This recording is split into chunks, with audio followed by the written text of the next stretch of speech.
Pak Kiai, saya mau bertanya. Silakan. Saya mempunyai teman yang mana ia memiliki keistiqomahan membaca istighfar. Sebagaimana yang kita ketahui bahwasannya bacaan istighfar itu ada bermacam-macam. Yang saya tanyakan, seperti apakah istighfar yang afdol itu? Pertanyaannya istighfar yang afdol ya? Iya. Memang bacaan istighfar itu banyak ya. Gubahan para ulama ya, banyak sekali. Ada namanya Sayyidul Istighfar, ada namanya Al-Istighfalul Kabir.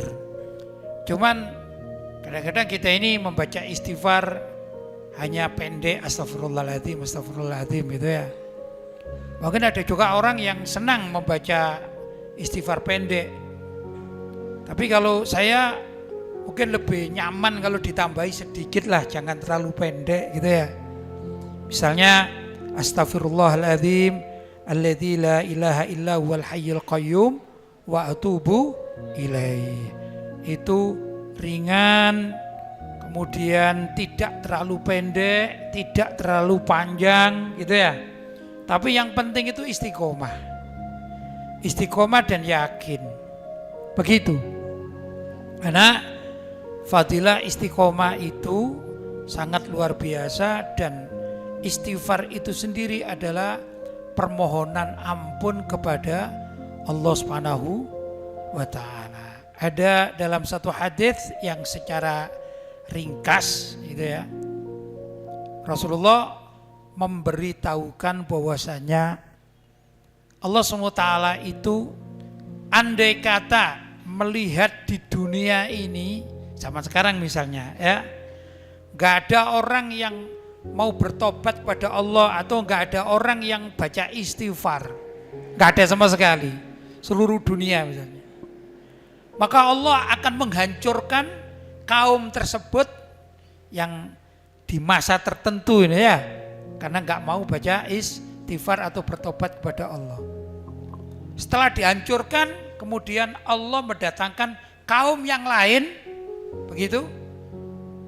Terus kaum yang lain ini berdosa kepada Allah, lantas mohon ampun, begitu. Itu jauh lebih dicintai oleh Allah SWT daripada misalnya ada orang mulai lahir, gitu ya, mulai lahir ini sampai sebut aja usia 40 tahun tidak pernah maksiat sama sekali dan tidak pernah baca istighfar, tidak pernah mohon ampun karena memang nggak pernah berbuat maksiat misalnya. Itu Allah lebih senang kepada seorang hamba yang dia ini juga melakukan kesalahan-kesalahan gitu ya, lantas membaca istighfar. Bahkan Nabi sendiri mengatakan gini, seperti di dalam doa ya muqallibal qulub tsabbit qalbi ala dinik, wahai zat yang membolak-balikkan hati, maka tetapkanlah hatiku atas agamamu.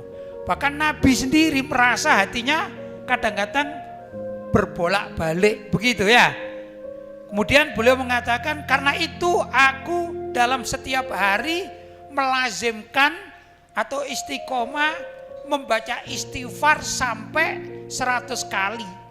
Itu Nabi Muhammad, apalagi kita gitu ya, yang banyak dosanya ya. Nah, maka istighfar yang paling afdal adalah istighfar yang istiqomah. Begitu. Kalau saya menganjurkan ya jangan terlalu pendek gitu ya. Walaupun bukan berarti istighfar yang pendek itu tidak bagus, tidak. Tapi sebagai santri atau orang yang berpendidikan, paling tidak ya ditambahilah misalnya bacaan astagfirullahaladzim alladzi la ilaha illa huwal hayyul qayyum wa atubu ilaihi.